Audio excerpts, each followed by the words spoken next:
Hoje a gente vai mergulhar numa ideia que eu acho fascinante. É o que, no fim das contas, define um legado. É a intenção por trás de uma busca?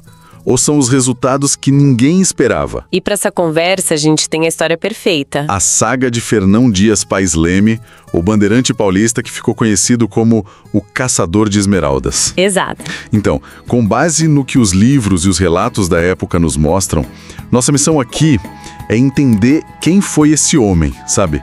E essa obsessão que o guiou por 7 anos sertão adentro. E o legado, assim, completamente irônico que ele acabou deixando. Para começar, é bom situar a época, né? Fundamental.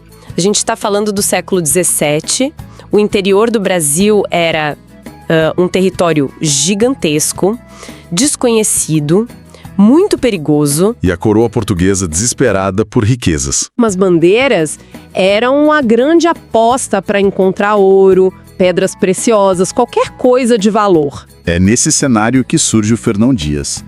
Ele nasceu em 1608, vinha de uma família influente de São Paulo.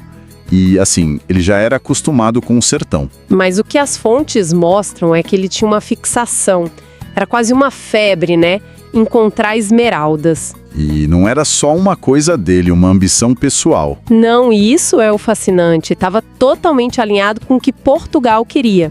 Tem um historiador, o Pedro Taques, que no livro Nobiliárquia Paulistana, ele captura isso de um jeito perfeito. O que ele escreveu? Ele diz assim: procurou as esmeraldas com pertinácia rara e por isso chamaram de o caçador.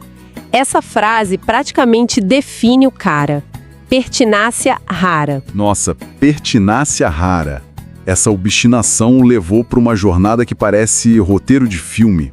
Em 1674, ele parte numa das maiores bandeiras da história. Só que a realidade foi brutal.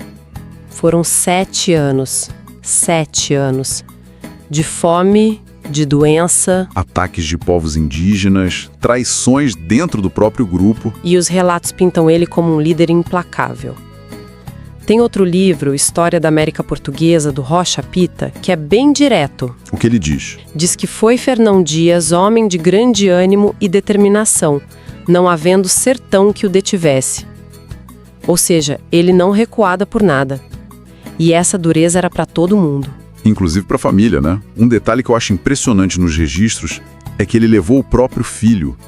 E os dois romperam no meio da expedição. A obsessão era maior que tudo. Então, depois de quase 7 anos nesse inferno, ele acredita que encontrou, em Minas Gerais. Os relatos descrevem a euforia. Ele achou uma serra cheia de pedras verdes E mandou recolher toneladas. A missão da vida dele ali estava cumprida.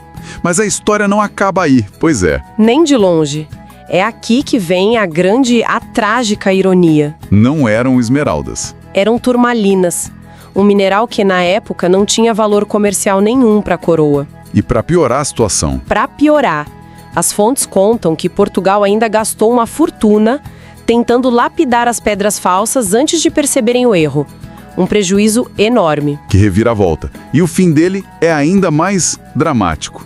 Em 1681, ele morre, doente, com febre, às margens do Rio das Velhas. Sem nunca saber a verdade. Ele morreu achando que tinha conseguido. O viajante Saint-Hilaire descreveu isso de um jeito muito marcante. Ele disse: morreu persuadido de haver descoberto o que tanto buscara. Exato. Do ponto de vista pessoal, foi um fracasso absoluto. Só que o que torna essa história tão incrível é o que veio depois. O legado inesperado. A expedição dele, nessa busca inútil por esmeraldas, acabou abrindo caminhos, mapeando territórios que pouco tempo depois se mostraram as áreas mais ricas em ouro do Brasil. É verdade. Outros historiadores reforçam muito essa ideia. Capistrano de Abreu, por exemplo, ele afirmou que a bandeira de Fernão Dias foi uma das mais notáveis entradas paulistas. E tem o Basílio Magalhães, que complementa dizendo que o sertanista Pais Leme deixou rota que muito aproveitou as descobertas posteriores. O erro dele, na prática, pavimentou o caminho para o ciclo do ouro.